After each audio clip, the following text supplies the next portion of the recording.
You're listening to Hotepish with your host, DwannBrown. Intelligent Shit Talk, where we balance the profound with the profane. Political satire, celebrity and expert guests, information and entertainment, conversations and solutions. Leave your feelings at the door. You're listening to Hotepish with your host, DwannBrown.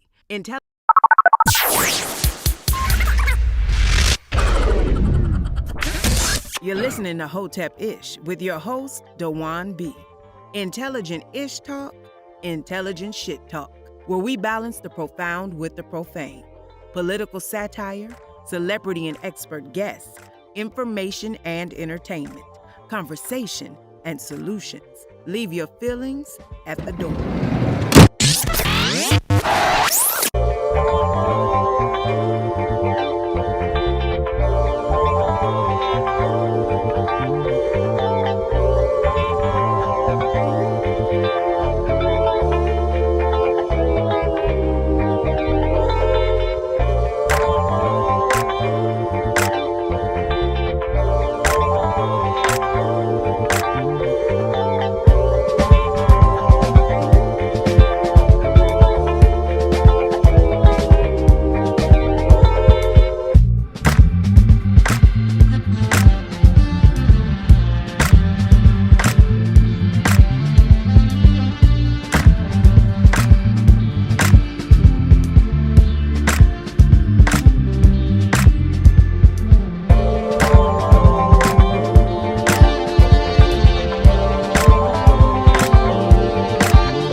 Intelligent-ish talk. Intelligent shit talk. We are live. We are live. We are live. We are live. Talking that shit. What's up, Bug Sheldon? What's up, Sebastian Shaw? What's up, Emmanuel Heath? BB Gaines? Good talking to y'all. What's up, Robbie Lott? Sebastian Shaw, what's up, poppin'?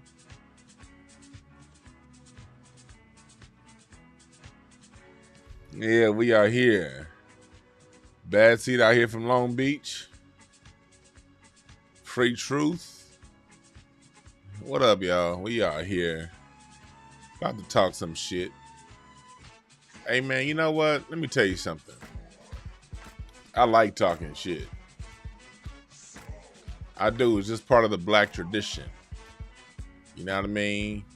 That's how I was raised. My grandfather used to call me the fat motherfucker when I was a kid. Hey, come here, you little fat motherfucker.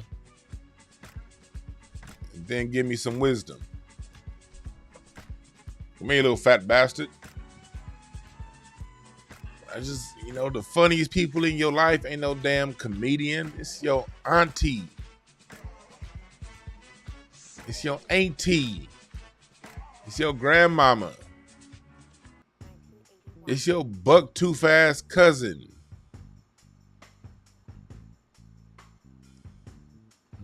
What's up, Chief Order Ebony? Dr. Senator, what up, y'all? That's why that whole comedian. Let me tell y'all something. As someone who performs stand-up comedy, being a stand-up comedian don't make you any more unique than anybody else when it comes to jonesing and talking shit and riffing. Y'all call it ranking down south. Playing the dozens for you niggas born in the 60s. You know, shooting for you young motherfuckers. Whatever you want to call it. Being a stand-up comedian does not put anyone at any more of an advantage than your everyday to-day person. The skills it takes to be a stand-up comedian are the polar opposite of cracking jokes on somebody. When it comes to cracking jokes on people, either you got it or you don't. And let me tell you something. Most stand-up comedians don't have that. It be your homeboy Jarrell that be having more jokes than the best of comedians. So don't let that part fool you right there. Don't ever let someone say, oh, I'm not a comic. No. Being a comic don't make me any better. As a matter of fact, I was better at talking shit and clowning before I started doing stand-up comedy. When I started doing stand-up comedy back in 2010, it literally reformats how your brain thinks of jokes. Because when you just cracking jokes on somebody, everyone sees the person right there. So you exaggerate the differences.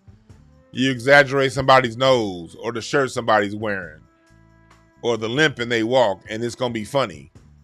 Stand-up comedy, you got to bring along 300 people that you've never met before and set the story up so that they see the picture. And then start making jokes around the picture and the that you created. That shit way different than just riffing on somebody. So don't ever be out there and be like, man, I ain't that funny. Man, it wasn't funny because I ain't a comic. No, nigga. We do not use stand-up comedy skills to riff on somebody. Two totally sets of skills. Stand-up comedy, you would think you have, it's some people out there who do stand-up comedy who are very good at stand-up comedy, but they suck one-on-one. Like, just when it comes, just tell them to be, if they need to be funny on the spot, a lot of stand-up comics can't do that. But they know how to work and write and craft a joke and take, premises from some other people and work it and make it into a dope stage performance. Conversely, I know some people who are funny as hell. Like, them, every other word they say is funny. But you put them on that stand-up stage and they're mediocre at best. The dichotomy is weird. It's like, I still don't even want to say I haven't figured out. Because some of the funniest people that I know on stage are not funny off stage. And the funniest cats I know off stage, when you put them on stage, it's like some comedians. I ain't gonna say no names, but they'll be sitting around riffing and cracking jokes and riffing. But the minute it's time to put them on stage and do a comedy set, okay, you got 15 minutes to make these people laugh. Them niggas go into just doom. Nigga, is we playing The Price is Right? These jokes sucked. But I digress. Y'all know I like talking a little shit before I get all the way into the subject. Because today's subject, we will be talking Rebels for the Cause. I made that t-shirt. And, a lot of people didn't really know who was on the t-shirt. So I'm like, okay, I made this t-shirt because black people got to always know that we did not get our freedom through We Shall Overcome. We Shall Overcome was the ice to the fire. Remember this in life, because they always try to make people compete, make ideals compete. It's not about none of that competing ideals. It's the fact that all things work together. Yin and Yang philosophy. That's why if you look at an atom which all things in life are based on the atom. What do you have? What are the components of an atom? Protons and neutrons and electrons. The electrons give the energy to the protons and the neutrons. A proton, as you know, like by a battery, is a positive charge.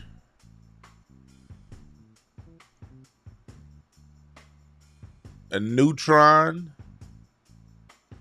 the electron is the negative charge.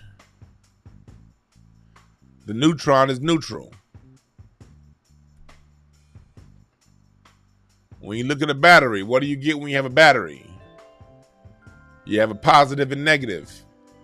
This is something that I teach to all the children that I work with around behavior. Because when you're dealing with kids with bad behaviors, they'll go in and thinking, I'm bad. And I'll always tell them, no, you're not bad. You had a negative act. But negativity and positivity are both parts of the world. You have to have both in order for this shit to work. You gotta have positive charges, negative charges. Good and bad. I do my best not to judge either. I wasn't always this way. It's something that I eventually evolved to as I got older. Things take on a dual nature. You watch basketball, for you basketball fans, people always want to big up Jordan and down Scottie Pippen. When the fact is, the synergy between the two is the greatness between the two. You need your person like a Jordan who can score all the points.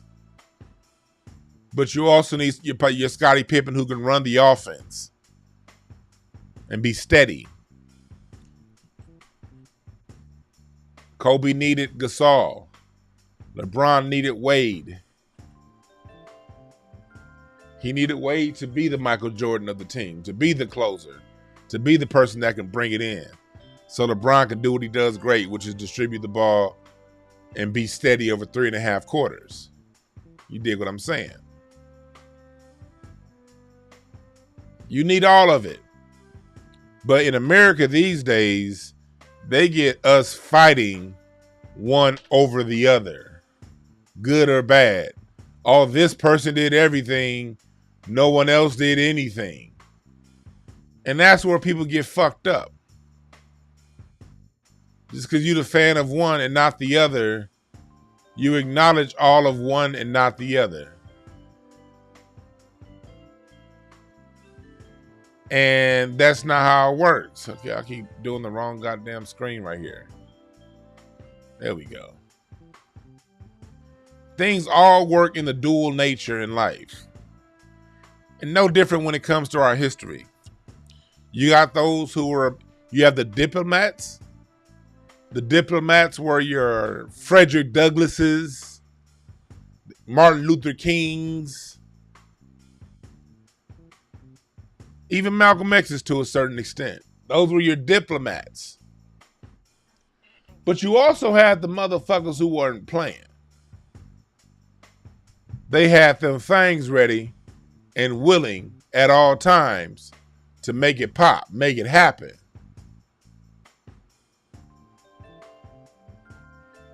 And it was the relationship and the work of both sides of the equation that got black people our freedom from slavery,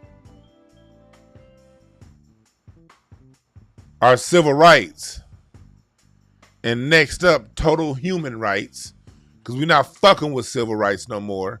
We want our human rights. The rights guaranteed to all men, or no one is going to have rights.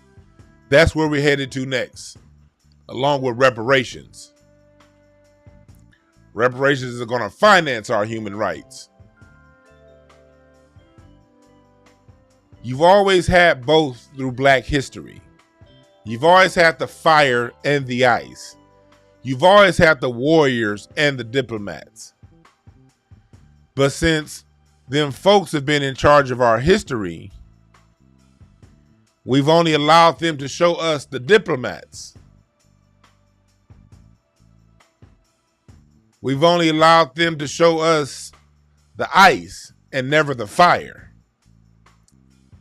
So on this broadcast, we're about to talk about the fire that worked with the ice.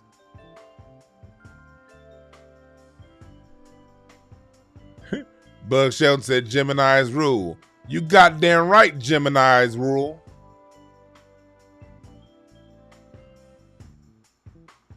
But us foundational Black Americans,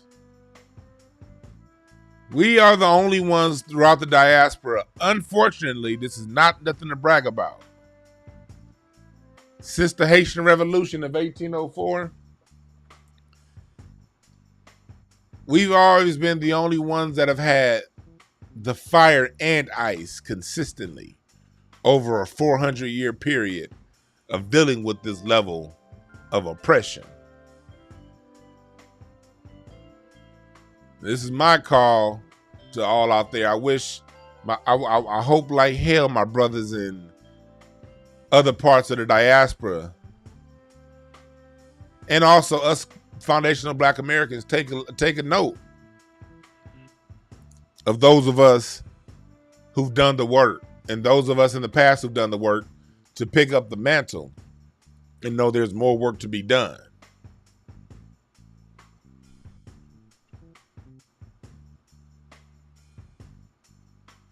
You dig?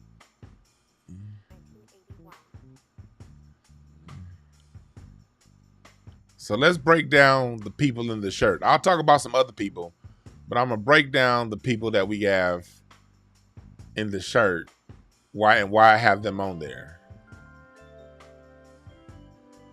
We're going to start with Denmark Vesey.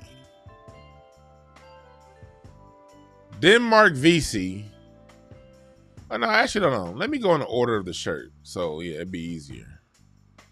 That would have been a little easier. Here we go. Let's start with Nat Turner. We all, for the most part, know about Nat Turner. The brother did a good movie on him a couple of years ago. Nat Turner is someone who was born a slave, was a preacher,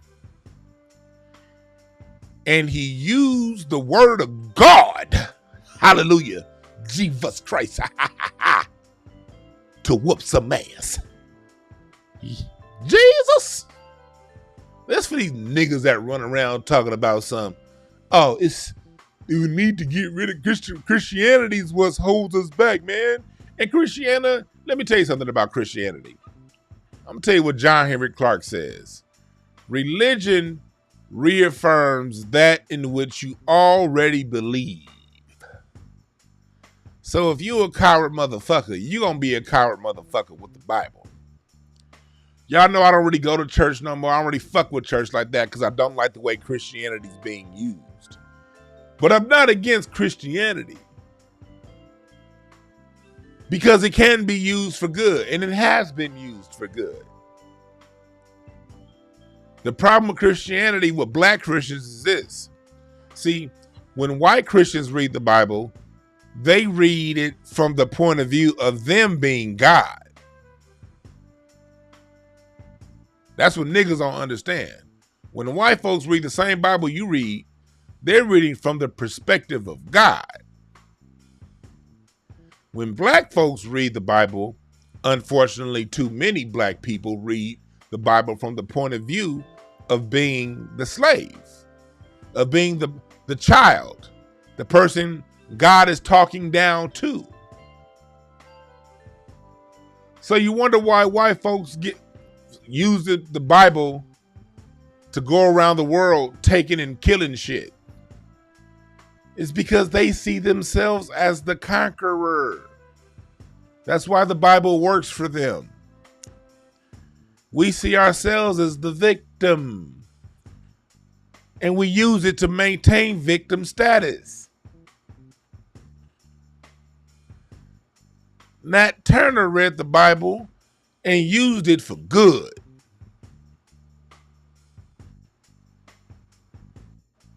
Nat Turner said, hey, I'm not supposed to be treated like this.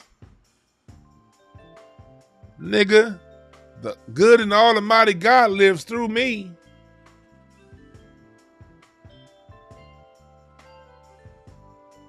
So I'm going to take it and whip your ass with it. Niggas today be like to hide behind the Bible. Nat Turner said, no, I'm really going to use this motherfucker as my sword. The shit tell you this is the sword of the spirit. What do they tell you? What's that little part of that little verse in the Bible? The whole armor of God, the breastplate of righteousness, the sword of the spirit, the helmet of salvation. What's that? It was an old gospel song we used to sing in church where they used to say that you put on the whole armor of God. They say that shit, then when the minute it's time to fight, to really fight, now they want to go and pray and say, God, you do it. Well, didn't that nigga give you armor? Nat Turner said, shit, give me that honor and let me do something about it. We got 75 likes, 170 here in the chat. Please, please, please like the video. Share it. Please. Thank you very much. Yeah, so I made this shirt because it's like, no. We got to tell the kids. I got to tell we got to put it on our chest. The people, the fire that went along with the ice. You had Robert, Nat Turner. Next we got, I'm not going to go in order of the shirt. Shit, y'all can see the order. But that's Nat Turner. Salute and love to Nat Turner. We had Jean-Jacques Dessalines, leader of the Haitian Revolution. He got all this shit started.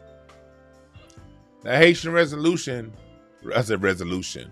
God damn, Dwan, yo dyslexic, fat tongue having ass nigga. Let me re-say that again.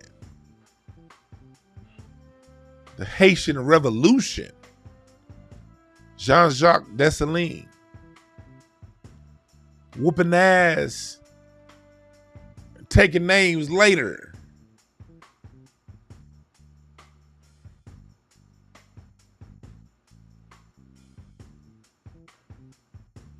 When that motherfucker brought them heads down to when they went ahead and killed all them mulattoes in Haiti, that got them motherfuckers ready to fight. Jean-Jacques Dessalines took Haiti back for Haitians and then went around the world, got killed in 1806, but had a plan to go around the world and free other black nations.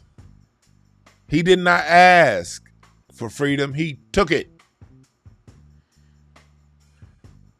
He inspired Nat Turner. He inspired everybody you see here on this t-shirt. So I got to give love to Dessalines because he took it.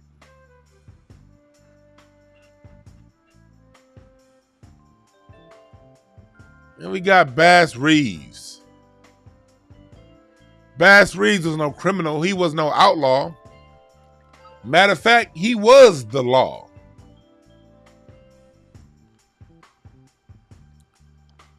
Bass Reeves got a cold ass mustache, don't he? This nigga Bass Reeves is like he can fry the hell out some catfish. This motherfucker Bass Reeves got some catfish, boy. That nigga got a catfish and fries bucket that he cooked. With a mustache like that, you gotta be able to fish and fry catfish. That motherfucker go fishing and get them hoes in 2 hours. Have a bucket of catfish in 2 hours. I like that mustache too, man. He got that kind of mustache When he drinks soda, that shit's water by the time it reaches his tongue. This nigga done filtered out all of the fizz through that mustache. That motherfucker drinking Sprite like, woo-wee! That's some sweet water right there. But Bass Reeves was nobody to fuck with. Bass Reeves was born a slave. And to get his freedom, he whooped his slave master's ass. Yak yak. Yak yak yak yak yak. Yak yak yak. That nigga Larry said he got a scroll on his top lip. Yep. That nigga Bass Reeves got Larry's beard on his top lip.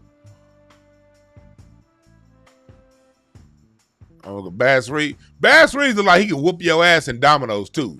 Don't fuck with Bass Reeves in the game of dominoes. And if he bogus, he might shoot your ass. This nigga Bass Reeves was dope as hell in dominoes and spades.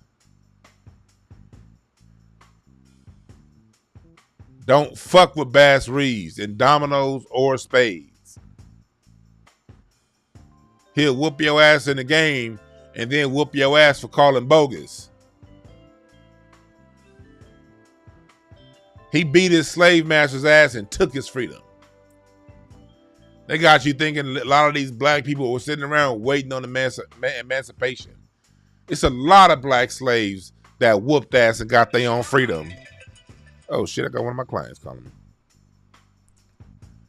It's a lot of these motherfuckers that was whooping ass. Bass Reeves was so cold, he arrested his own, the preacher, the pastor that baptized him. This nigga Bass Reeves called him breaking the law, and he arrested that motherfucker. Bass Reeves arrested over 3,000 criminals and became known later on as the Lone Ranger. See, nowadays you have a lot of white folks that have tried to revise history and say Bass Reeves was not the intent for the Lone Ranger. But for those people who believe that, let me ask you a question. When have white people ever told the truth?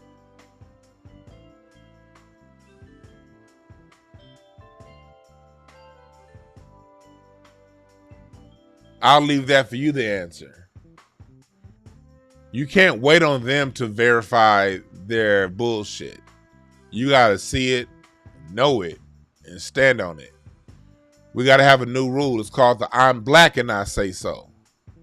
They got I'm white and I say so. But we know they full of shit. So we need to get to the point, and I'm already there. I want y'all niggas to catch up. I'm black and I say so. Because black folks is thorough. When we give information, we gonna support that shit. Evidence. We don't just say believe me. We say I'ma show you. White folks just be like, hey, I said it and that's it. So it's called the I'm black and I say so.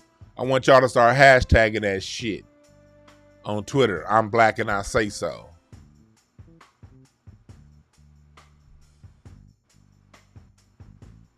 That's what I be telling all these little white trolls. And they be like, well, how are you going to say? How do you know? I'm black and I say so, bitch. That's how. Stand on it. Be proud. Put your chin up. Let your nuts hang. Men.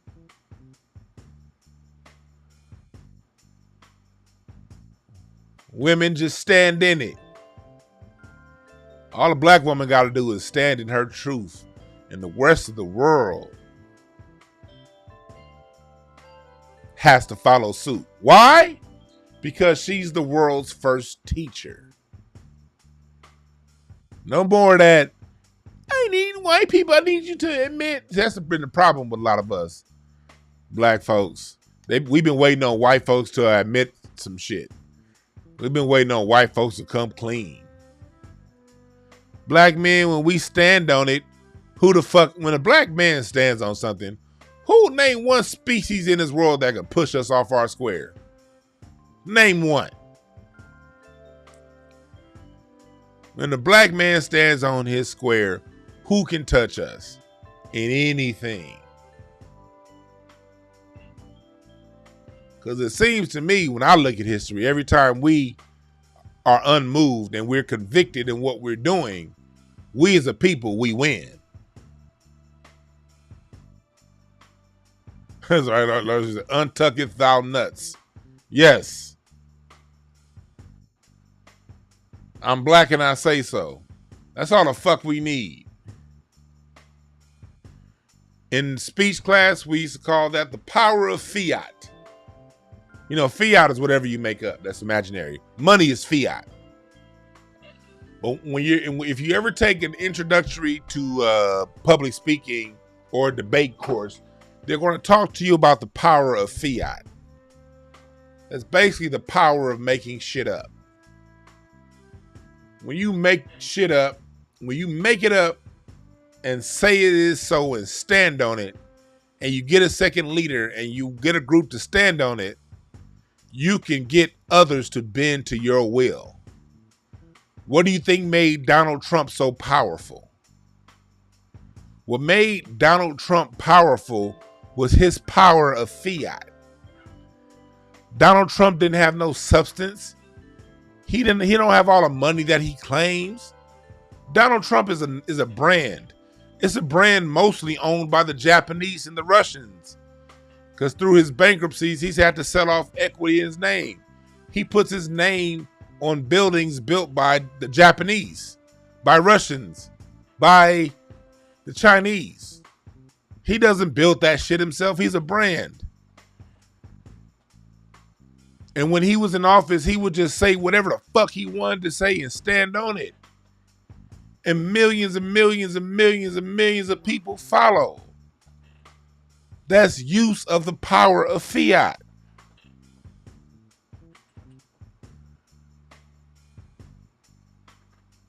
This is game for you, for these motherfuckers out here. Because I talk a lot of shit about college and how it's unnecessary on some points, but it's very necessary for certain people. I'm giving y'all some college level game because they don't teach this shit in high school. But your rhetoricians, your people who control the media, your politicians, your public speakers, they understand this. And they use this knowledge to rule over you and everyone else and me. ESPN uses the power of fiat. Jordan ain't no greatest of all time. He was the best he's the best player in a 6 or 7 year period. He was the best basketball player on the planet for a few years in the 90s.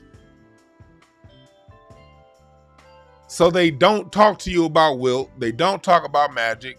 They omit them. They omit Kareem. And they only bring in players that Jordan clearly dominated. But when you talk about Jordan dominating Reggie Miller and Patrick Ewing, Jordan had a whole other goddamn yin to his yang, another Hall of Famer on the squad, and those other guys didn't. So they tell half the story and make a whole bunch of other shit up. And now you got a whole generation of Gen X niggas running around ready to fight over Michael Jordan being the greatest player of all time. They're doing it right now with LeBron James. That nigga lose. Every time he play against somebody equally as good as him, he get his ass whooped. But they still got these grown ass men running around. King James is the best. He's such a good father. That's power of fiat. We're going to make some shit up and cram that shit we made up down your throat over and over and over and over again. Because you tell a lie loud enough, long enough, it becomes the truth in the minds of the masses. That's something that the ancient Romans figured out. And everything about the United States of America is a replication, duplication of ancient Rome. You use the power of fiat.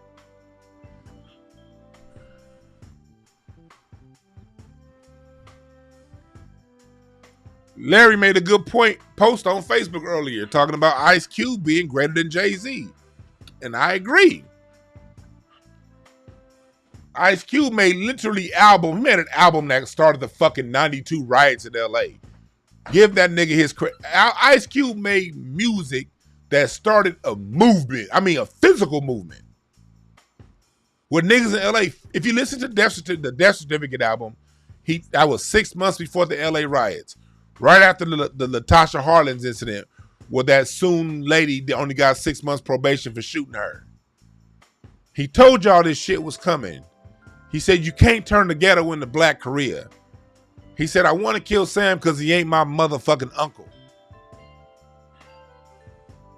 He moved a generation to act. Ice Cube. But Jay-Z got that power of fiat. One cold move Jay-Z made was Jay-Z called himself Hove. Hove means God.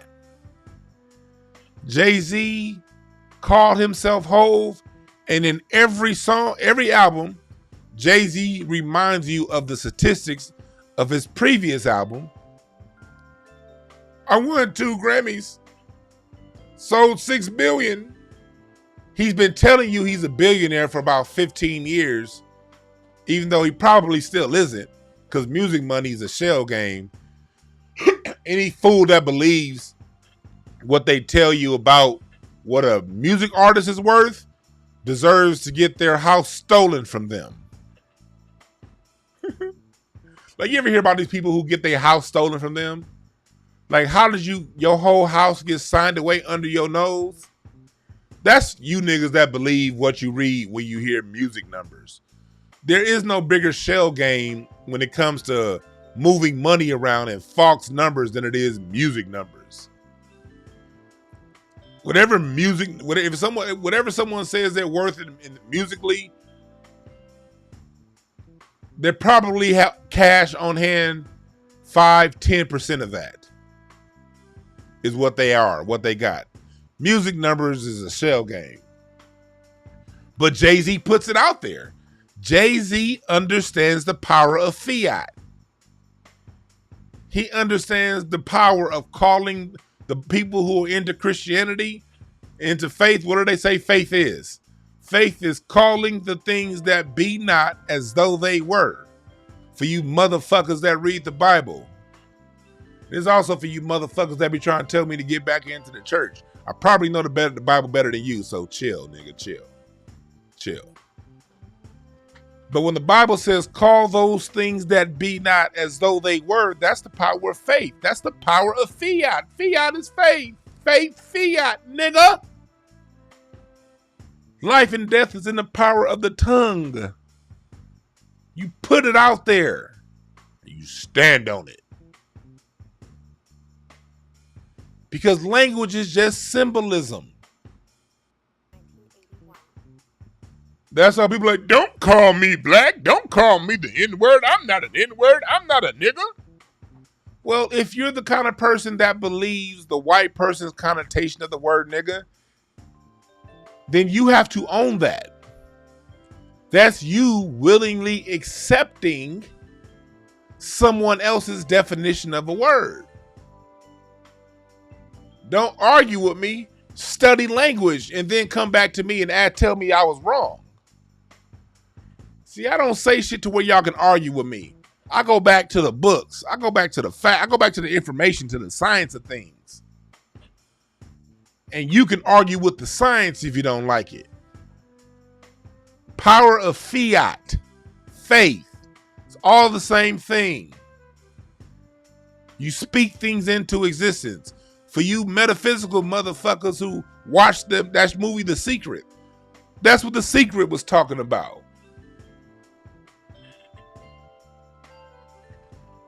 In life, we shape our own reality. That's what they tell you when you talk metaphysics and ancient spirituality. We create. It's all, look, whether you're talking about metaphysics, quantum science, physics, anthropology, my major, my degree, communication studies, the Bible, the Quran, Buddha, they all saying the same shit.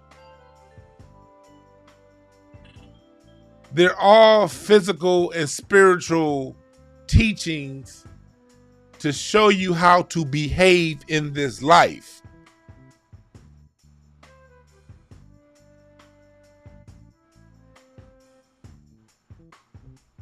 Okay?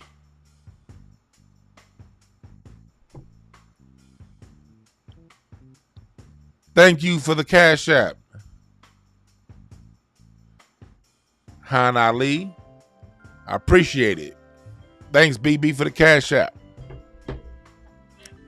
So we as humans, as people, and you can tell this to your kids, and we're going to talk a little bit about this in my webinar coming up, explaining racism in a way children can understand. We're going to talk about the power of fiat, the power of calling those things into existence that are not, because everything that we see right now in life, whether it be the road that you drive on, the house you live in, your wallet, your keys, your car, the painting, your blinds, that window you're looking out of, it all started in someone's mind. And they called it that thing into existence. And after they called it into existence, they went about the business of creating it. So that's what I mean by I'm black and I say so. You call that shit into existence and stand on it and watch the world that you live in bend around that.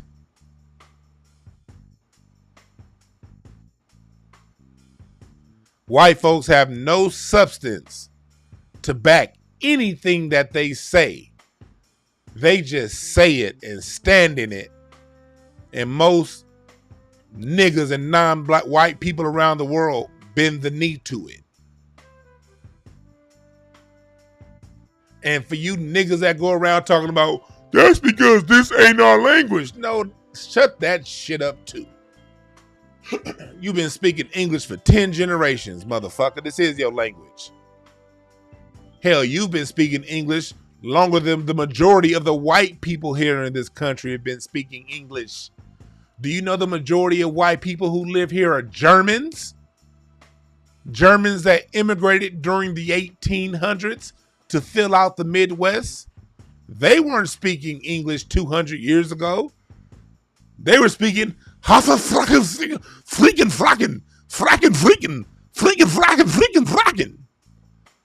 that bullshit ass language. These other motherfuckers was Italians 150 years ago, speaking that Italian shit. Mozzarella, eat pizza, eat lasagna, eat antipasta salad. Italian, they're speaking that shit.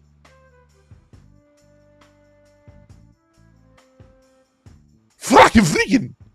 This is our goddamn language, niggas. Don't ever let no person say this, because anytime you let someone say this isn't our language, they're disempowering you. Own it. It's the only language you know. This is your language. You got the same goddamn dictionary them white folks got. Pick it up. You got the same thesaurus. This is your language, black folks. Learn how to use it and manipulate it to your will. Power of fiat. I'm black and I say so, nigga. It worked for you like it worked for them. We got to stand on it. No, we weren't trying. We were not. We were trained to speak English 200 years ago. You've had access to a dictionary since 1865. Black people have had free access to a dictionary. There are libraries in every town and every home. And if you listen to me right now, that means you have something called the internet. The internet has Webster's dictionary.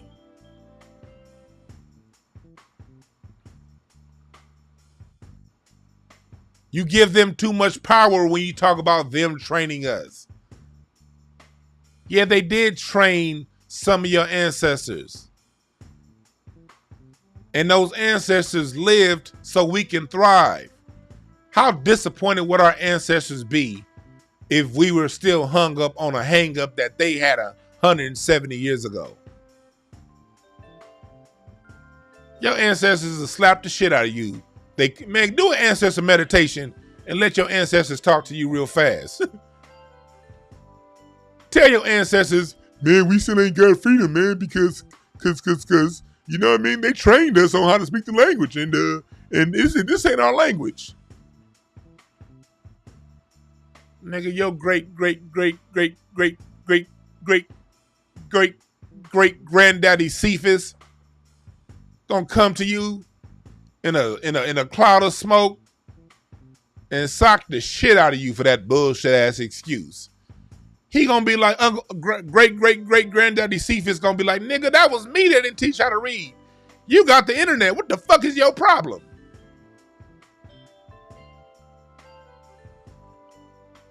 Niggas, see, it's another problem with black people. The thing is, look, we got the power of fiat too.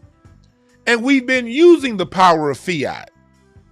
But we've been using it in a self-demeaning manner.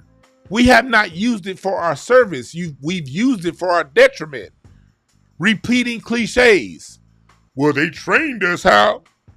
Nigga, that was 200 years ago. My God. That was 200 fucking years ago.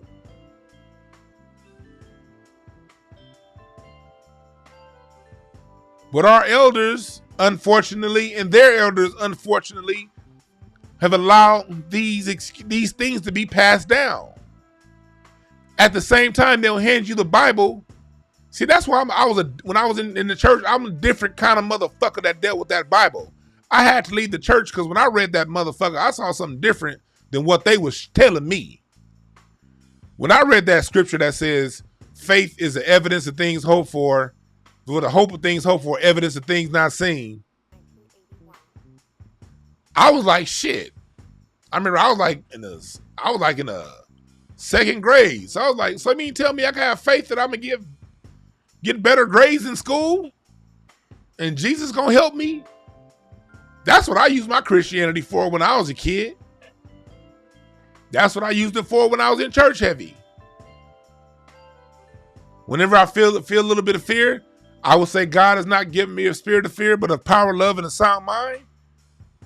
Nigga, and I kick that motherfucking fear and go whatever goddamn challenge I had to go to. I hated going to church because I got tired of motherfuckers saying these goddamn cliche ass messages.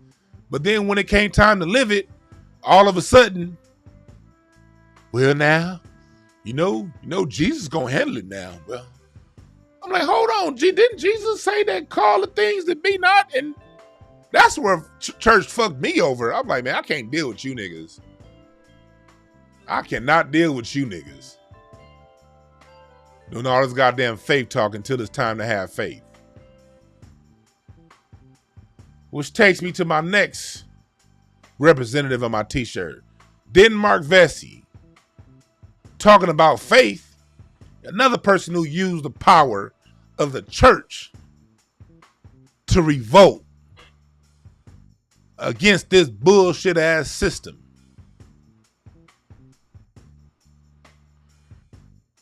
Hey Larry, my accent may suck, dog, but you look like a real Arabian, nigga. This nigga Larry called himself black, but he looked like he owned a 7-Eleven, an Arco gas station, nigga, and he behind on rent at both of them motherfucking facilities. This nigga Larry looked like he took out 15 PPP loans on all of his different Arabic ass aliases. One of this nigga's aliases is Yah El Yah. Oh, bastard. Nigga, this nigga Larry buys goddamn salvage title cars like the rest of his Persian homies. This nigga Larry once bought a salvaged carpet. Old Aladdin ass nigga. This nigga got a salvaged carpet and put some salvaged dust on that motherfucker and started flying through Houston. Fuck you, Larry Goodwill. For those of you back listening on the podcast, come on over to the YouTube channel for the visuals.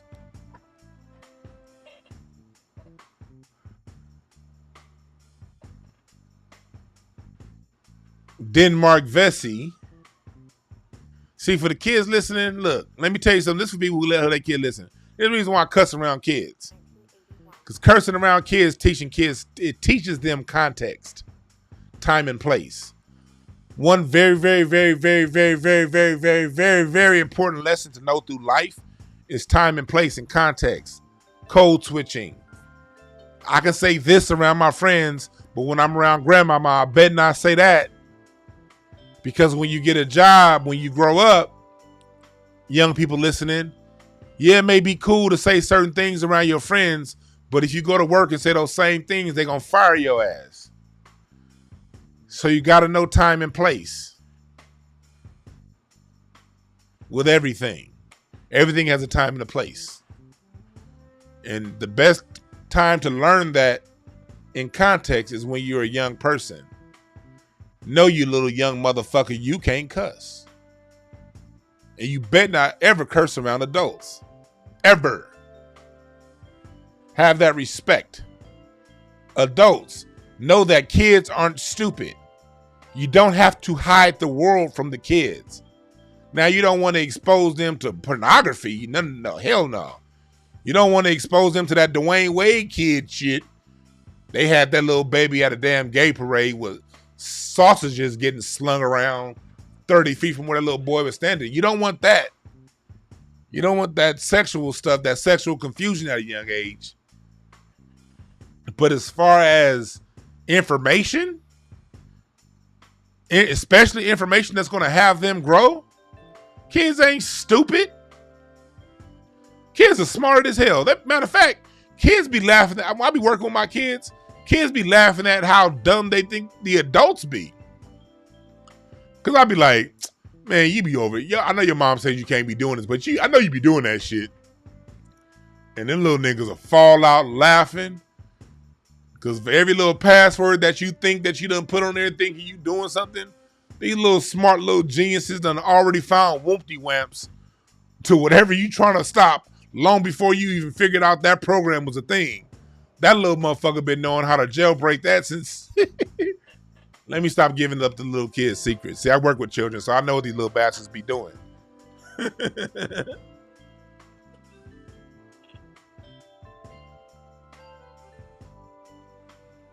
So, yeah.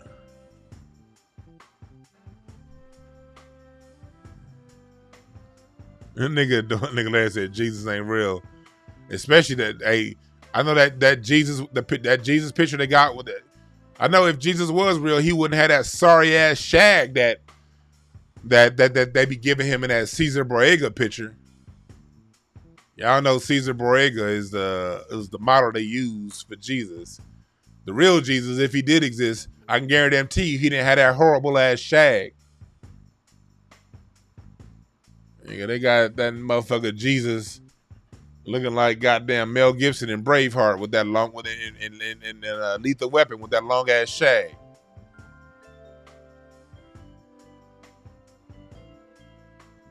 But this is Denmark Vesey. No, this is not Frederick Douglass. This is not Frederick Douglass. Frederick Douglass has a younger picture of him that looks similar.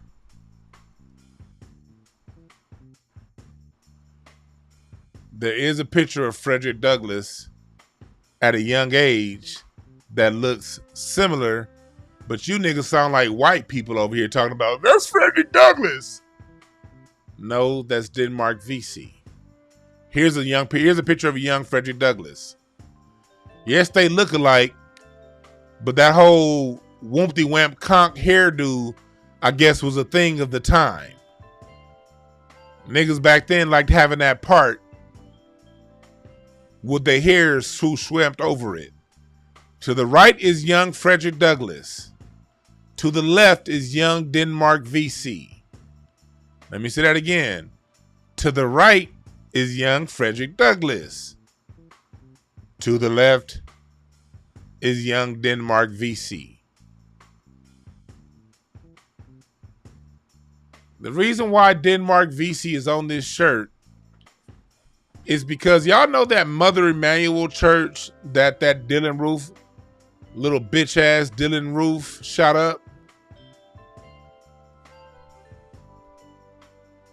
The first AME church. Well, that was the church that it's been burnt down, and like I think it got burnt down like during the Civil War or something like that. So it's been rebuilt since. But that is the church, that AME church, that Denmark Vesey was a preacher out of.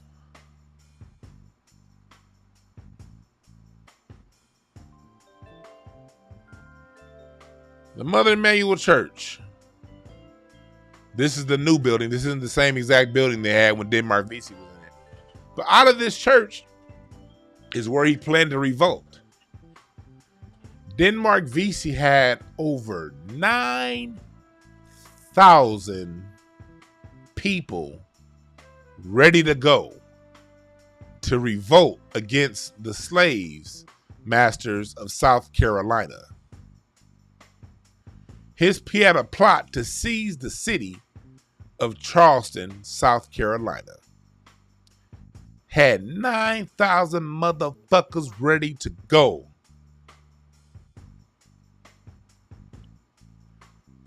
As a matter of fact, Frederick Douglass called Denmark Vesey a hero. Denmark Vesey had that fried, dyed, laid to the side conch before Frederick Douglass. I don't know if Frederick Douglass got the idea for the side bangs. I call his haircut the side bangs. I don't know if Frederick Douglass got his idea for the side bangs from Denmark Vesey. But Denmark Vesey was a motherfucker that used the church for his empowerment. And he planned on revolting against and seizing the city of Charleston, South Carolina. But on June 18th, 1822, a bitch ass coon sold him out,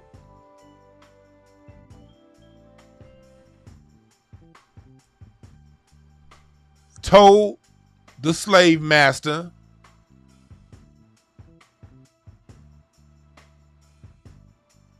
and the revolt got thwarted.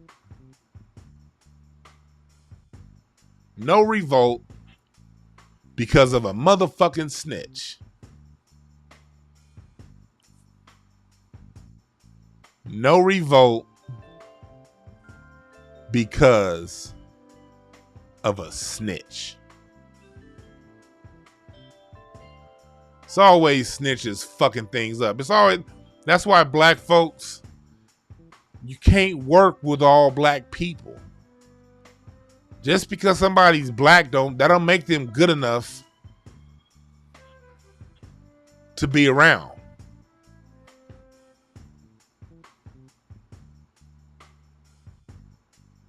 It's not good enough.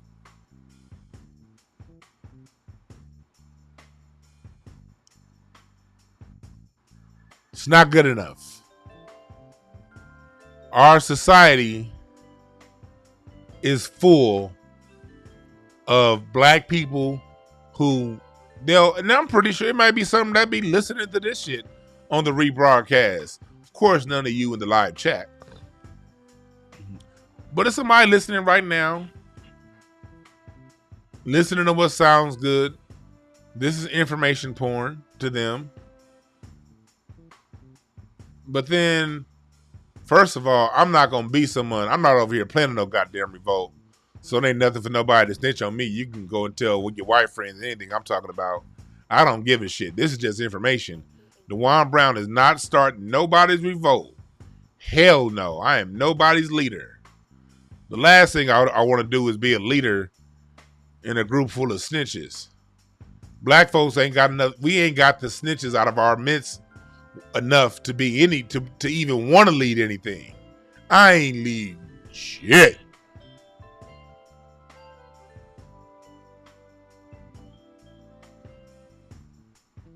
I ain't leading shit.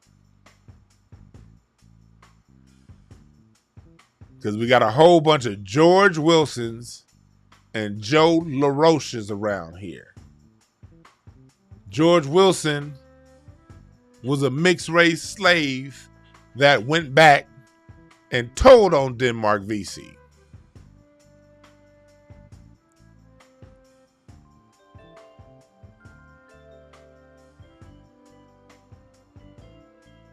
Joe LaRoche was another slave. Them niggas went and told on Denmark Vesey, wishing for their freedom. They told the revolt never happened, and them niggas still didn't get their freedom. That's for all any snitch motherfucker that may be listening. But I ain't, you ain't gonna snitch on me because I ain't saying nothing to be snitched on. I ain't saying nothing snitch worthy. I'm just pointing out history and a history of black people standing up to our oppression. If you wanted them, this is how I look at it. Anytime somebody come to me saying, okay, well, who are the leaders? Let me tell you something. My first thought, I don't look down on you or anything like that, but my first thought is, oh, you ain't ready. Because if you're looking for somebody else to wash your drawers, that means you're comfortable walking around in dirty drawers. Let me say that again.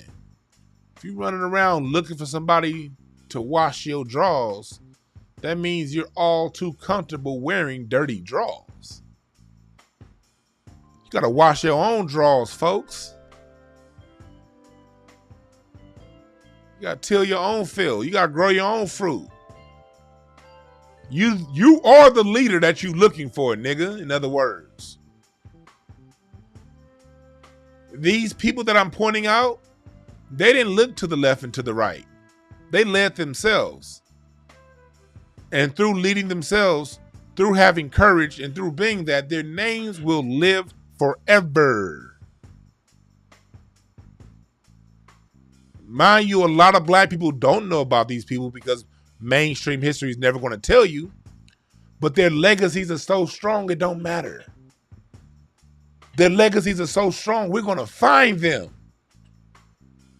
and speak their names through eternity.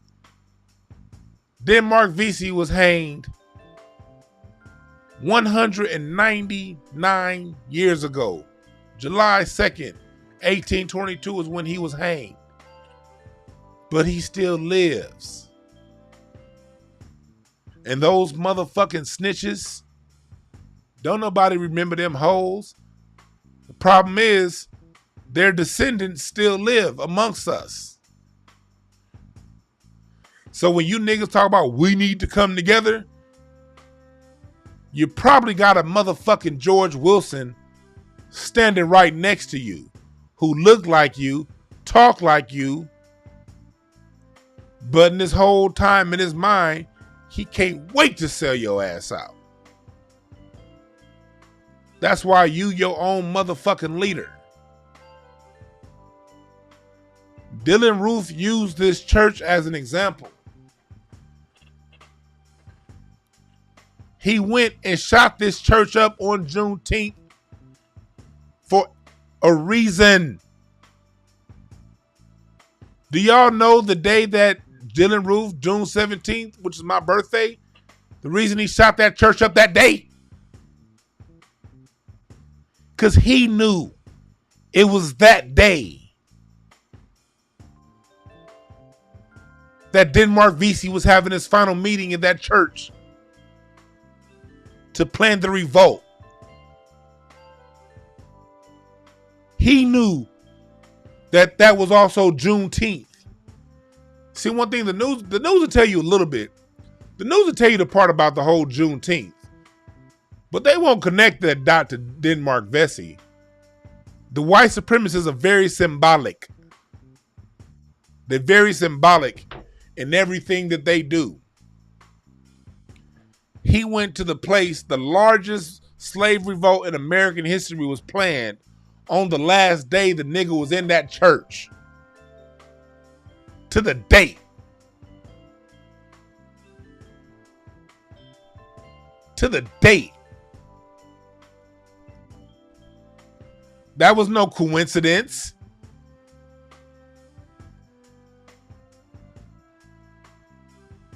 That was no coincidence.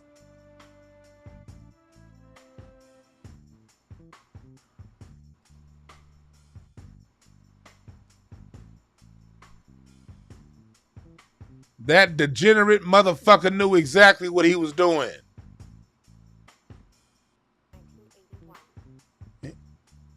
Here's why I say that.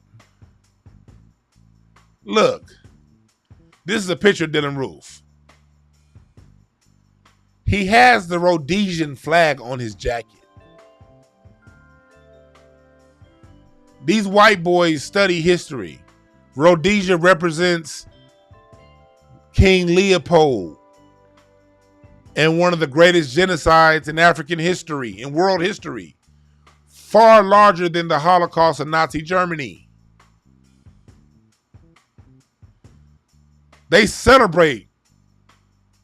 They have holidays and make whole ass clothes and outfits around our demise.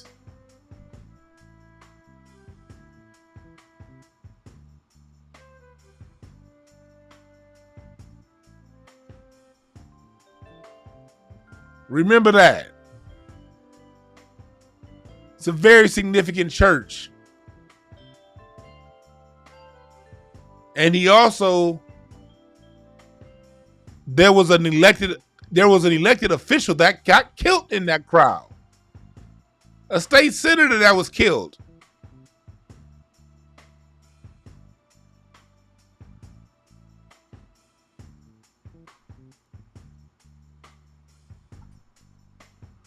Got to know our history, folks. We got to know our history because it is powerful. Last, I got my favorite. Robert Smalls. Robert Smalls looks like a background singer for the Spinners. One of a kind love affair is when you're down and out and you're up is down, up stays around. Doom, doom, doom, doom. Mm-mm. Games people play. Night, day, they're just not thinking. What's up with these brothers and them wavy parts in their head, man? They try to tell you we all come from Africa, but man, look. This is before that texturizer. This Robert Smalls got Larry hair. And that part. Them brothers love that. See, look, this I guess it's where you Nation Islam niggas get that from. The part in the head. I think I'm gonna grow some hair and get a part in it.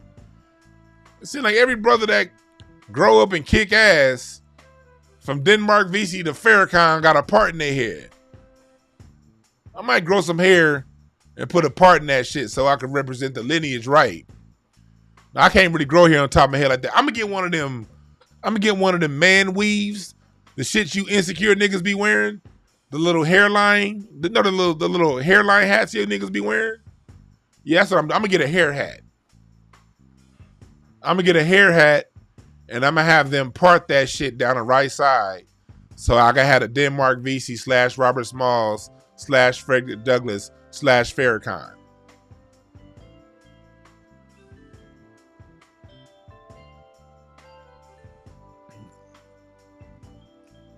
Nigga, even Shannon Sharp got one of them motherfuckers. He talk a good game.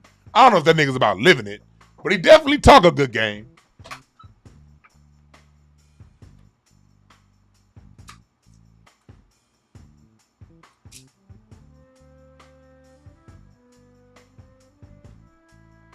That nigga definitely talk a good game. But Robert Smalls, he looked like the funeral home director on the good side of Blacktown. Y'all know every black neighborhood got a good side and a bad side. Let's not act like every black neighborhood is all hood. We all got black neighborhoods that got black folks that are doing pretty good for themselves. And that side of town got its own funeral home.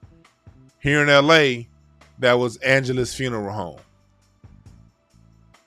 All the East Side niggas went to Coroner Johnson or House of Winston Mortuary in LA. All the niggas that lived in the good on the Crenshaw district, they had a little bit, little more money.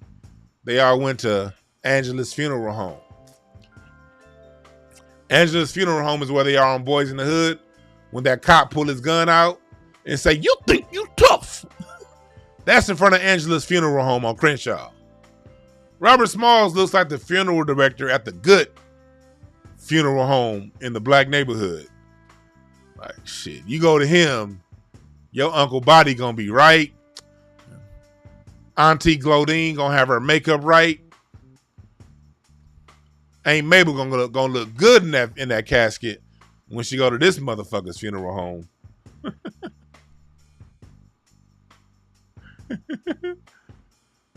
But Robert Smalls is my favorite. He's my favorite.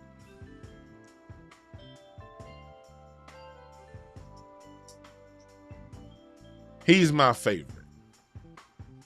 Because Robert Smalls, Butter Love said, you said your folks are the Winston people, my bad. Y'all part of the House of Winston Mortuary? That was the East Side Mortuary. Like the House of Winston, that's where niggas that got caught in drive-bys would get their funerals. Them niggas gonna be in Winston. The ones that got caught in East Coast versus Grape Street beef. Them niggas is gonna get buried at the House of Winston Mortuary here in LA. Now, if it was a 40s versus 60s beef, they was gonna get buried at Angela's funeral home.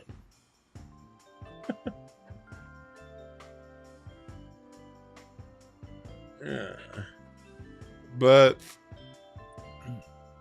Robert Smalls freed himself from slavery. That motherfucker escaped. Not only did Robert Smalls escape, he stole a Confederate Navy ship, the USS Planter. It was stored near Fort Sumter. Robert Smalls stole the ship, took the ship up north to the Confederacy,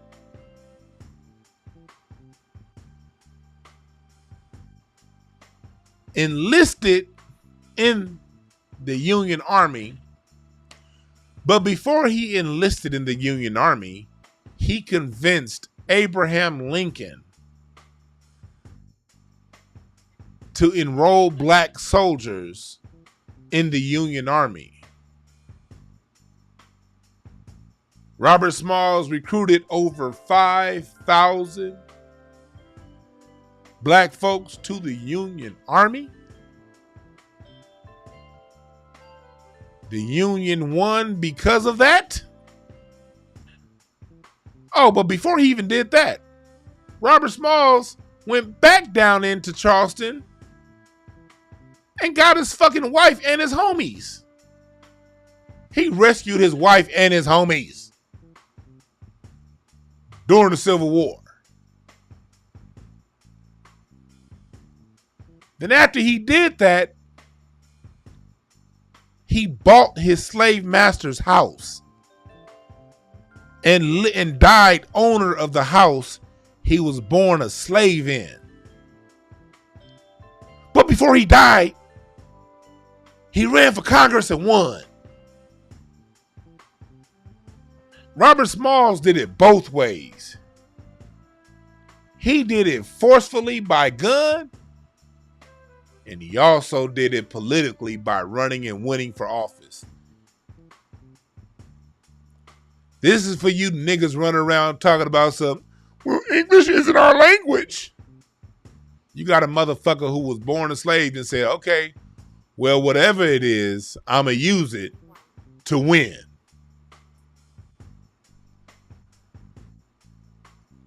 So for those of you, thank you who already bought my shirt, Rebels for the Cause, where you can find on hotepish.com/apparel. Link is in the description box.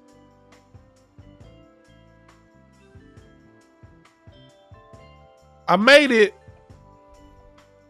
because we got to always keep in the front of our minds that we've already been there, done that in a lot of ways. And the reason Black Americans experience the freedoms that we experience today is because of the fire and ice approach our ancestors have always taken. There've always been those of us on both sides.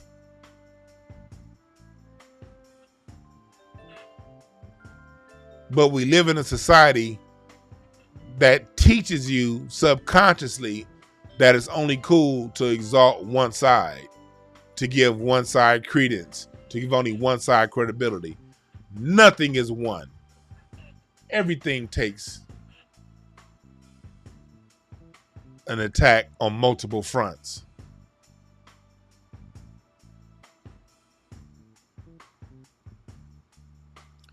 So when we have summers like we had last year, where we saw the youth out there expressing their frustration, I'm now 40, so I'm now on the young side of the elder game. I'm an elder relative to them little young niggas. I had nothing to say against them doing what they did. One, because as an elder, yeah, I run my own thing, but I haven't built my business up enough to be able to employ 200 or 300 of them. So since I can't feed them, I can't, in good faith, down them. Their approach is a necessary approach. Their approach is in alignment with the approach that we've always used as a people. But you got these fried chicken eating ass pastors out here talking about, now everything needs to slow down and we just need to do better and we just need to read our Bible. No, nigga. They're every bit as important to the movement as the diplomats.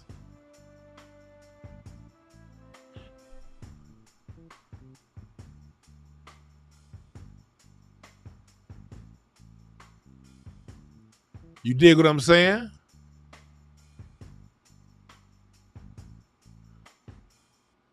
Robert Small should be he should be a portrait in every black household.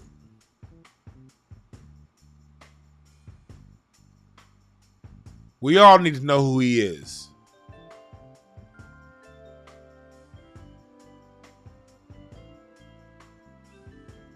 We all need to know who he is.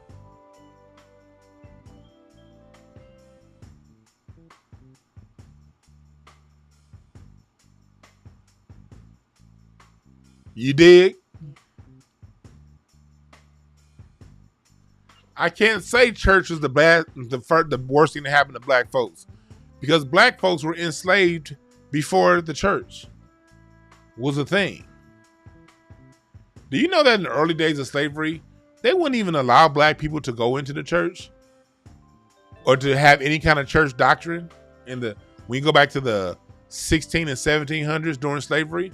Slaves couldn't be a part of no church. Read J.A. Rogers' History of the Negro Church. He'll tell you. The Negro Church started becoming a thing in the late 1700s, early 1800s. It wasn't really a thing like that in the 1700s. Those quote-unquote slaves, you got to remember the context of slavery. Slaves were exactly what Neely Fuller says it was. Prisoners of war. Europeans, when they came over here, had a war against the native population. And the war unfolded slowly. The war unfolded peacefully. Hey, we're your new white neighbors. We're gonna take this side of the river. You have that side of the river, and everything's gonna be okay. And niggas will be like, all right, cool. The next generation, 30, 40 years later, white folks poison the water, kill off the people, capture the children, turn the children into their slaves, and tell the children, oh, you guys came from Africa.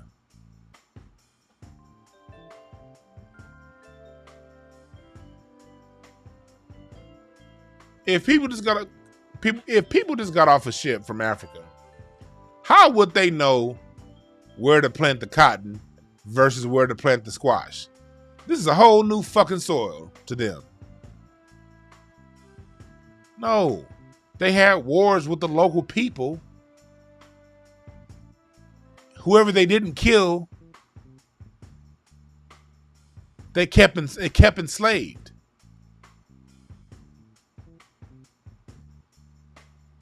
They would sell these people off to other parts of the country. That's what Rikers Island was for. Rikers Island was a place where they sold captured indigenous people into slavery. Go look up the history of Rikers Island. Prisoners of war. And initially, they didn't give them Christianity. Christianity came later.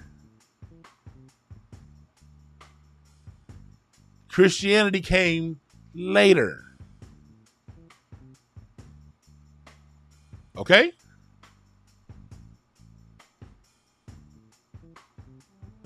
Black folks got to stop putting these artificial barriers. The fact is, it's a lot of us that have been cowards. And the cowards have used Christianity to hide behind their cowardice. Straight up.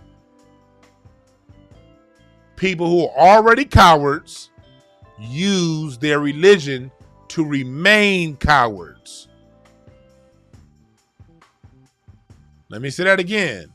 The people who are already cowards use their religion to remain cowards.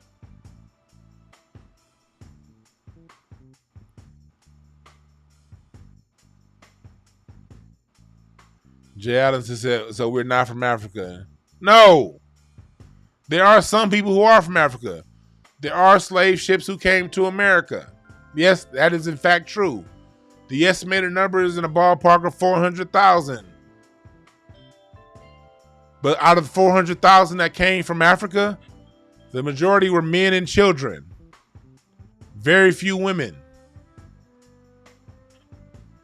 The majority were children, actually. There are also very few men.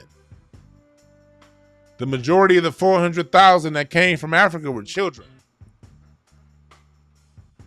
But for the other millions, they were indigenous on this land, already here. I tell you this story all the time about my own family. My own family from Northampton, Virginia. They were free during the time of slavery. Black as hell. Black people. Black people. Black people.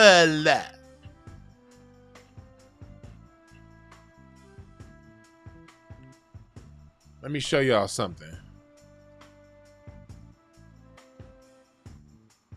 My come on, maps. I hate when Google Maps. I'm gonna show y'all a map. I want to show y'all. I want to show y'all something. But anyway, I look at my family. My family was free.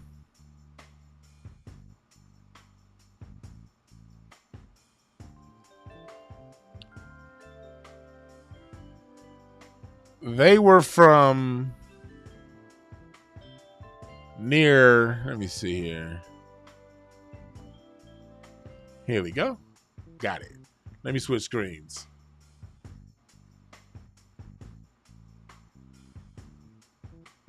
This area right here, Virginia area, there was slavery going on.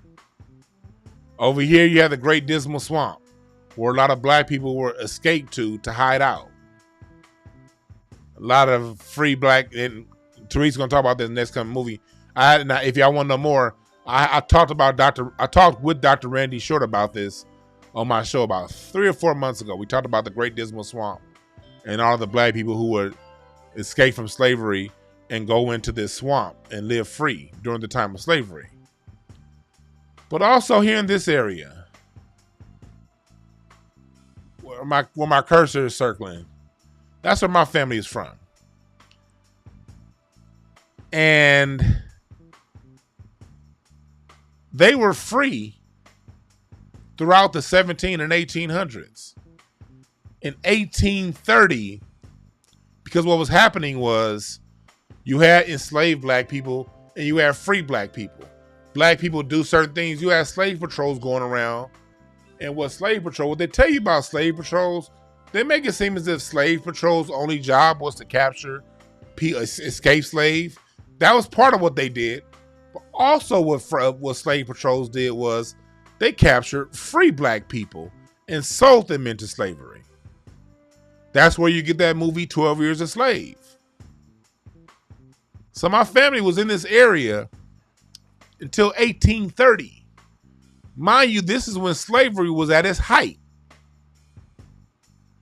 They packed up their bags and in 1830, they moved from here in on the border of North Carolina and Virginia, and they moved over here to a settlement. Let me see if I can find it. It's just outside of Naptown, called Roberts. Is now called Roberts, Indiana. It was Roberts Settlement. My family bought 900 acres. I say bought because I told a white person I know this story. He said, "Oh, see, that couldn't have been racism. Your family bought 900 acres." I say, "Yeah, but they bought 900 acres at the time during the Homestead Act. White people were getting 160 acres of land for free, and an additional 100 acres per child that they had. So my family had to buy the land. My family had to buy the land. Let me see if I can find it.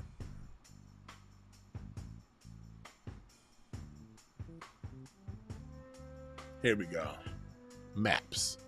Robert Settlement. Here we go.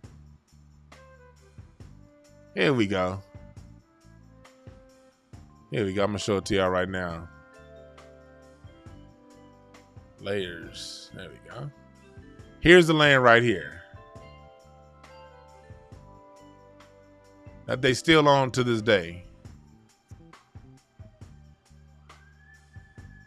Black people have always been free during the times of slavery, the same way we're free now during the times of mass incarceration. When they look back in 300 years on what we're going through today, it's still going to be seen and known as slavery, because there are more black people locked up in prison now than there were during the times of slavery. Those people, and most of the black people enslaved now, are prisoners of the war on drugs. The same way the slaves that were around back then were the prisoners of war. When you're talking about a lot of your slaves being concentrated heavily, think about this. Your plantations back then were concentrated heavily in the South, but also New York. Up in this area, the biggest slave plantation was on Long Island, because up here is where you had the dark-skinned natives that comprised of the Iroquois Confederacy, which Benjamin Franklin George Washington themselves admitted that we stole the United States Constitution from. Those people were caught in wars and enslaved on plantations. And the rest of the slavery was down here in the South, specifically Mississippi and Alabama, Arkansas, Louisiana. I encourage you guys to look up the Mississippian Wars. There are a lot of wars in Mississippi during the 1700s and 1800s. Those were war against, and go look at the original photos of the Mississippian Native Americans. That was called the Mississippian region.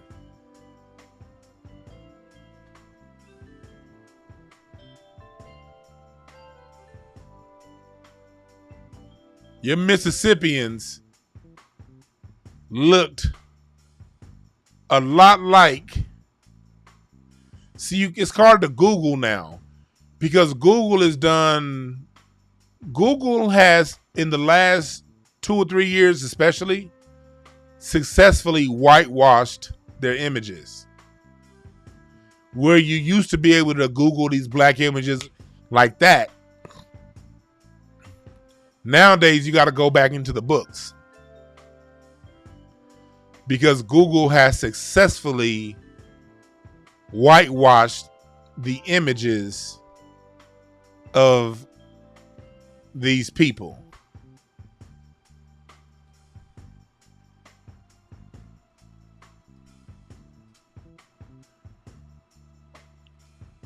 So you can't go to Google the way you used to. They successfully whitewashed this shit. I'm over here looking for some images for y'all, but yeah, I'm looking like, yeah, they whitewashed the shit out of these images.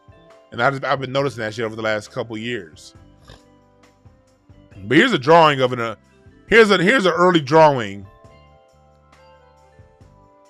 of one of your Mississippian natives.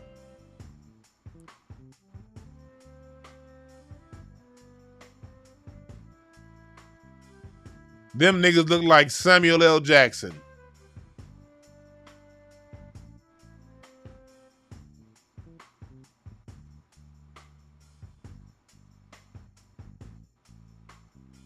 So there's a reason why you have so many plantations down there. People were already there. And these Mississippian wars, the Timpesquak War, all these different battles, a lot of these wars lasted for years. Some of them decades. Decades upon decades. And the black natives who were there, they didn't lose because they just weren't those good of a warriors. These Europeans kept shipping in new Europeans by the boatload. Germanics, literally Europeans were coming, literally thousands upon thousands a day were coming. And as they fought these wars over long, drawn out, protracted periods of time, at some point the natives got outmanned and outgunned. Superior gun technology from Europe and more people.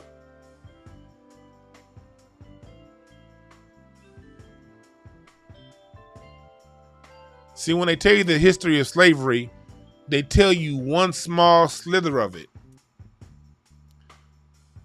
And then when people find out this, so what happens is when people find out more information like I'm teaching right now, they then go in the exact opposite direction and say, man, see, we didn't come from Africa. No, it was a both and. There were slaves imported from Africa. There were slaves imported from Haiti to America, and the Caribbean to America. But there were also slaves imported from America to Haiti. There are also black people who were native Mississippians, Algonquins, who were sold off into slavery in the Caribbean. There are also native black Americans who were sold off into slavery in Europe. Were sold back to Europe. All of this happened It's a very convoluted, intricate, detailed, long, interesting history. You can't read one book and think you know it all. You can't read one perspective and think you know it all. I'm constantly reading on that era of slavery and learning something new. I don't know it all. I'm just interested in finding out. So I read what the white folks said and what the nigga said. And it's a very interesting, detailed history. But within that, we've always fought. We've always fought. And we continue to fight. We still ain't gave up. The blood of Robert Smalls lives through all of us. The blood of Nat Turner, Denmark Vesey, Bass Reeves, Dessalines, Ida B. Wells, Frederick Douglass, Martin Luther King, Malcolm X. That blood still motherfucking lives through all of us. Let me throw that image in the trash. Here we go. We still that nigga. We still that nigga.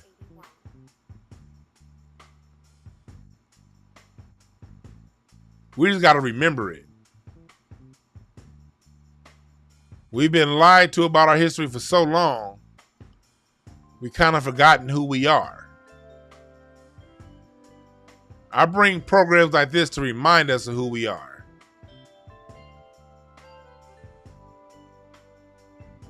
What y'all talking about in the chat room?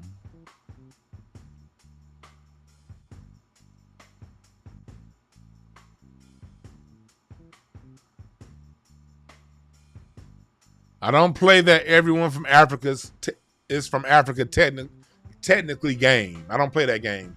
And the reason why I don't play that game is because they only play that game with Black Americans. Aboriginal Australians get to maintain their Aboriginal Australian status. We all know at some point life came from Africa, but if you're talking about literally hundreds of thousands of years ago, why even bring it up? I respect people for the cultures that they've created as they migrated and moved throughout the world. When they're talking about China, they don't say, hey, well, we're all from Africa. When they talk about Japan, Indonesia, India, they don't play that we're all from Africa technically game. No, they respect those people for the culture that they built since the time that they left Africa. And as a foundational Black American, I demand that same respect. Acknowledgement of the culture that my people built since leaving Africa. Here, on this land.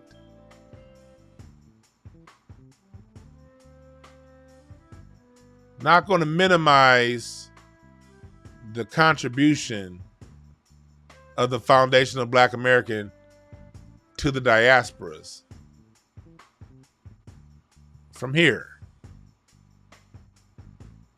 No one goes and tells the Argentinians, people from Argentina, well, you're really from Europe. And before you got to Europe, you were from Africa. No. Argentinians didn't even invent the tango. Black folks did.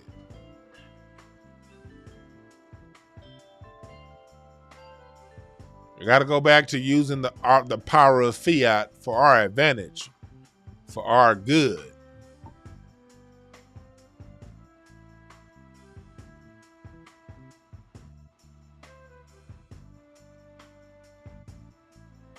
All right.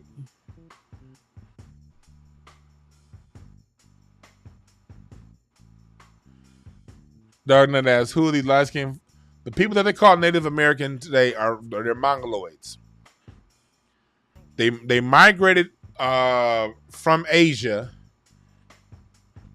before the last unthawing of the Bering Strait.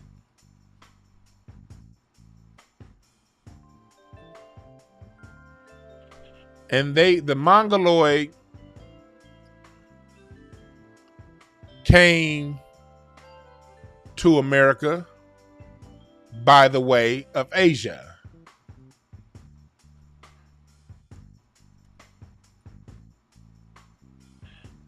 By way of Asia.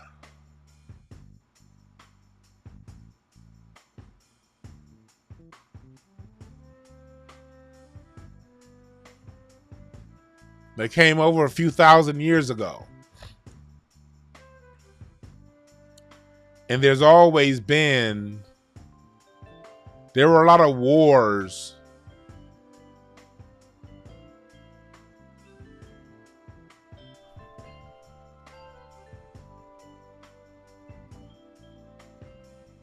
There were a lot of wars that happened, especially on the West Coast during those times between a lot of the black people who were already here and them.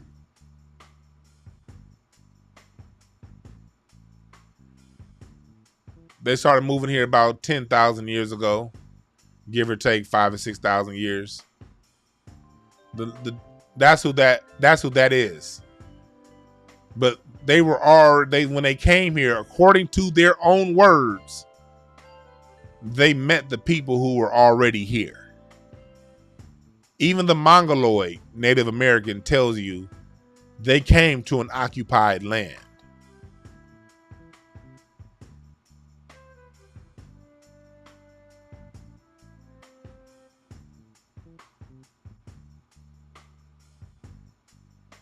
No, Mongoloid is not white. Mongoloid is Asian.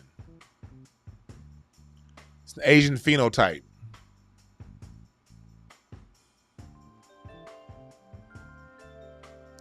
How come Native Americans didn't fight in the Civil War? Well, it depends on what you call Native American. Native Americans did. A lot of Cherokee actually fought on behalf of the Confederacy. A lot of Cherokee wanted to keep their slaves. Their division, like what they do is like anything else. Your tribes here in the Americas had their tribal differences. And when the European came, they exploited those tribal differences. The reason why the Europeans won the Yamasee War of 1822, because the black Native Americans was kicking these motherfuckers' asses, these white boys' asses. The white boys went to the Cherokee, a band of Cherokee who never got along with this other band of what they call Cherokee. Cherokee is basically the name that white folks came and gave a bunch of Native American black folks that lived in the Georgia, Northern Florida, South Carolina, North Carolina region. They just said, all you motherfuckers is Cherokee. They really all had different tribal names. Some of those tribes didn't get along. And so during I'm so goddamn dyslexic. I always mispronounce the Yamasee War.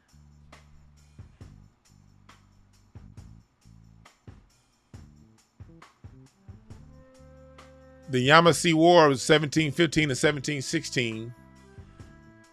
They was beating them white boys' asses. And then the white people, what they did was they went to the Cherokee, a certain band of Cherokee, and they offered that band more weapons if they come and help. And those Native Americans did, and basically did all the fighting. And they're the ones basically won the war. White folks took all the credit, gave those Native Americans a piece of land, a reservation, and then about 100 years later, snatched that shit right back from them like they always do. So when you're looking back at history, you got to be open-minded. The names of the tribes that we call are the names that a lot of the Europeans imposed on groups that they didn't necessarily call themselves.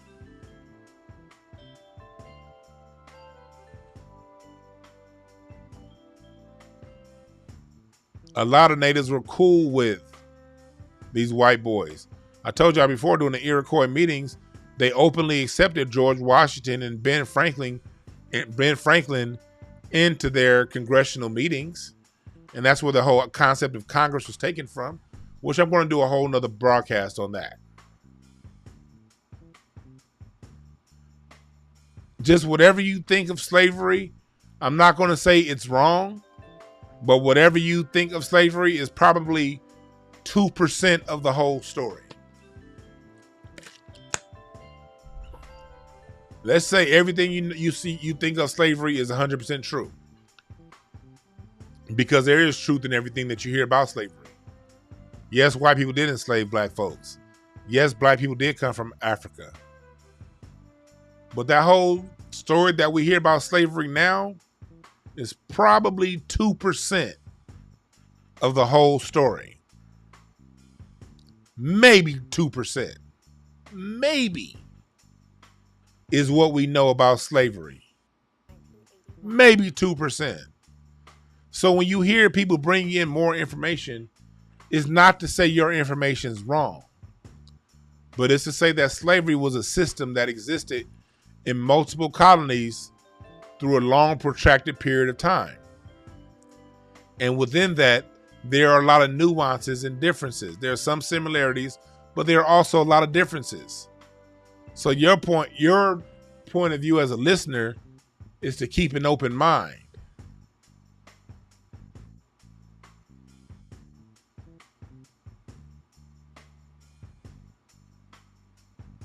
Don't run around feeling stupid that you're wrong. You may not be wrong. What you know may be right.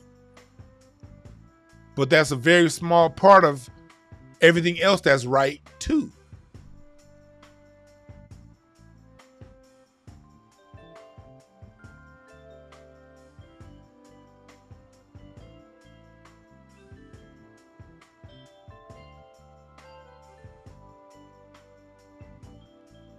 So I don't look back and look at what they should have done and what they did. I look back at history to see where the mistakes were made. And I see that every time I look back into the history to see where the mistakes were made, I see for the most part, we still making those mistakes as a people. Going around talking about what black folks could have done. Okay, what are you doing right now to get the black people who are out of slavery, who are enslaved now in our prison system? It's a good chance you ain't doing nothing. So I'm not going to sit back and judge those who existed 200 years ago. But I will highlight the great ones. I will highlight the great ones. And that's what we're doing.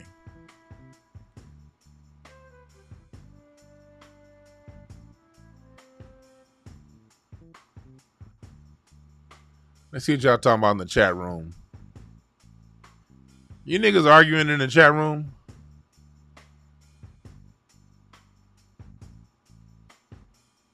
What you niggas arguing about in the chat room?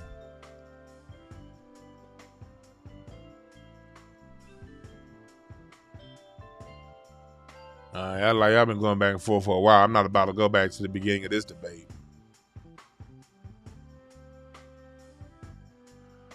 Y'all niggas is fighting and shit. But I will do this. I wasn't going to do this. But I think I will, for a little bit, open up the phone lines. I think I'll open up the phone lines. I think I will open up the phone lines. 323-744-7425. Call in. I see you niggas going at it in the chat room. And I don't want to. I tried to scroll back to the top to see what all this shit's over with, but I ain't about to read all them goddamn messages. Y'all niggas is going in.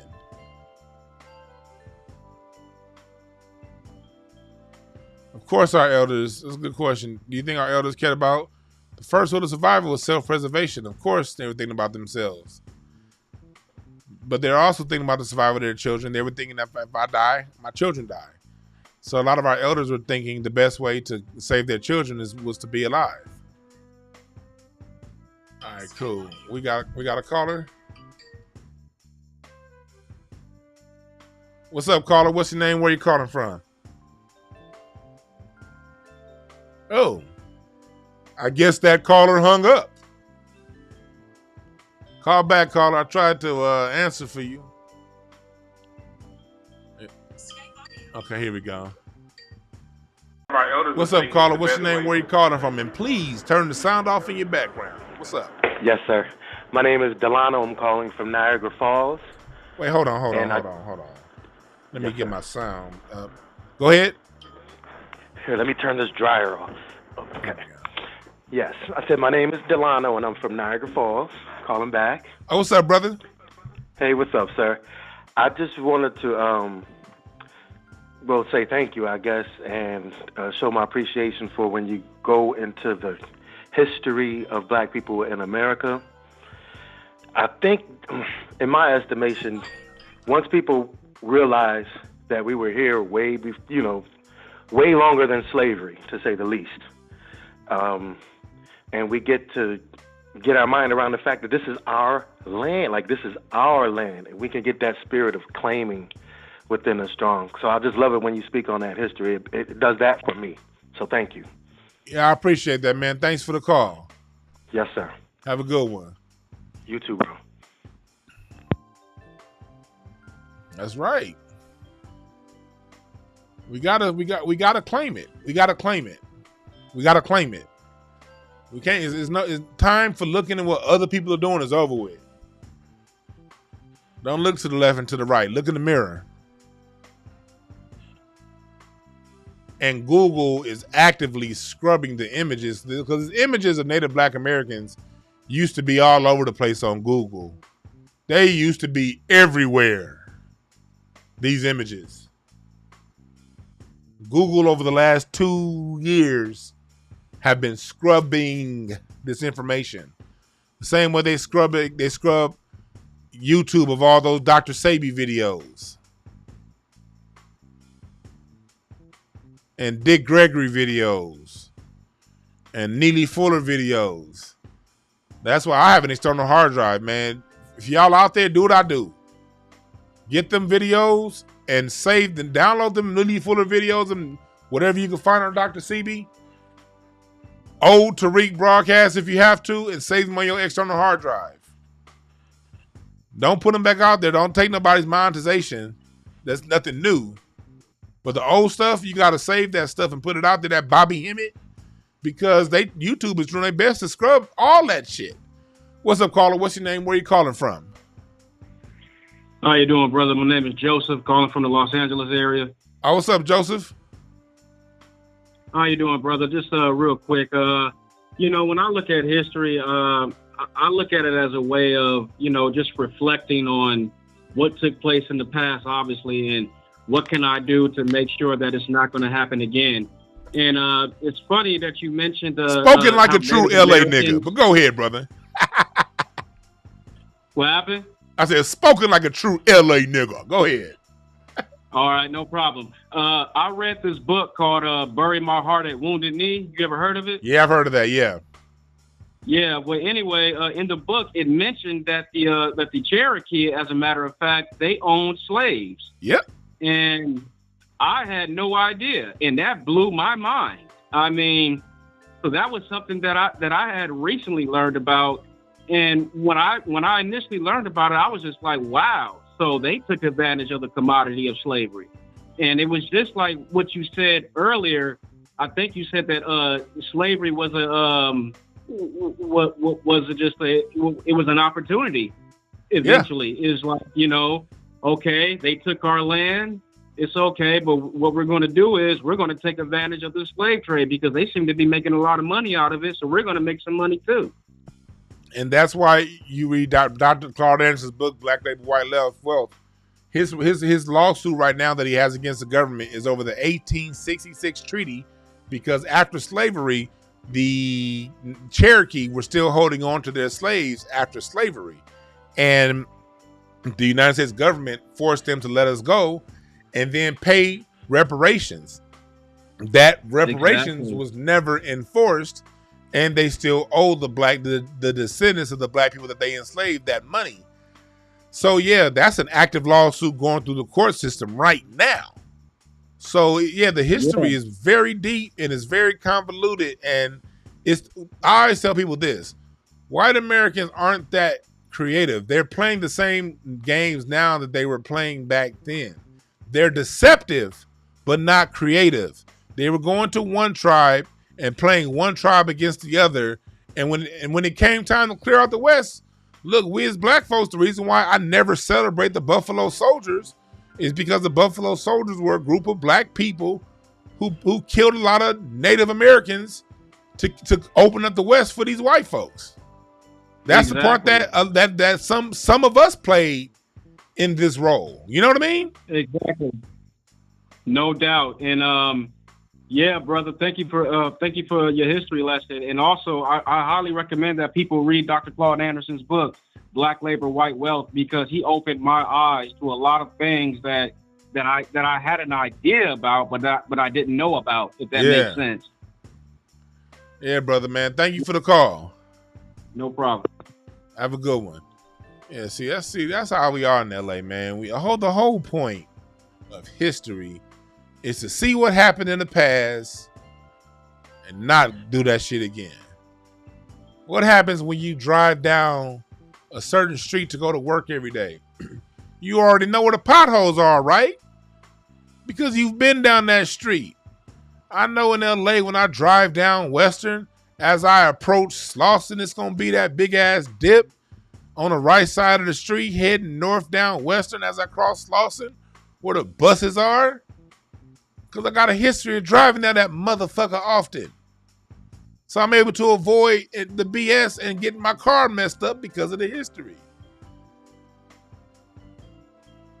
You know when you go to work to take this freeway instead of that freeway to avoid the roadblocks because of history. Well, the history of life is no different. The more you understand history, the more you see the same damn games being played. And that's why I have my webinar coming up real soon. I want y'all to enroll in my webinar, Communicating Racism to Children. Because children got to know what it is so they can avoid these roadblocks.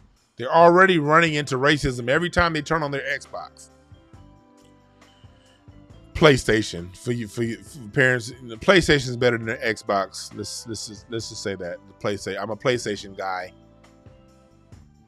but I don't even. If I do play online, if I do play Call of Duty online, I mute everybody else because all you're gonna hear is the N-word.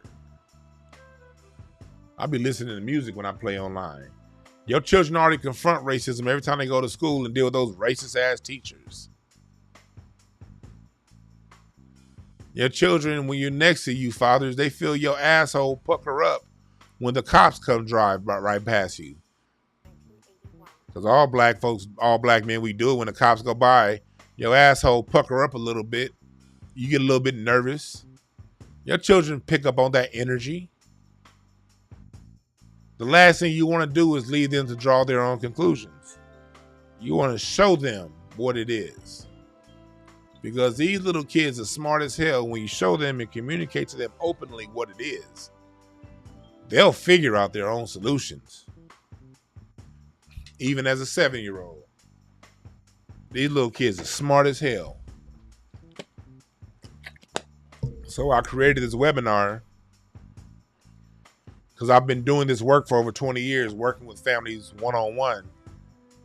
So I'm basically taking the one-on-one work that I've been doing and doing it across to a lot of people at a very affordable rate. $34.99. And if you use the discount code on code, get a discount of $5 off.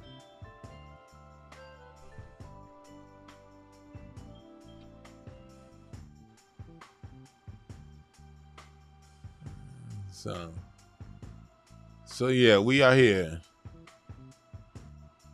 I want to thank y'all for joining us.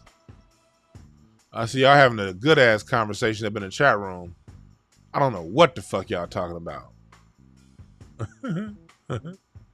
See, my memory is crazy. Hell yeah. That's one of my gifts. One of my gifts God gave me is a good memory, so I use it to my advantage. I used to use this memory to talk basketball stats and shit. Now, I use this memory to talk about constructive things.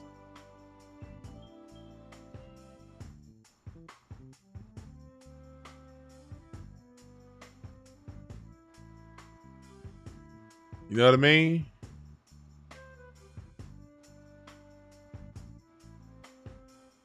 But yeah, remember, black folks, you also have, own, and control the power of fiat. You can call things into existence too. The white supremacists call things into existence every day. And black folks bend the wheel and wrap your reality around their reality. It's time for you to do the same. I'm black and I say so. Hashtag. I'm black and I say so. Let me say that one more time. Hashtag. I'm black and I say so.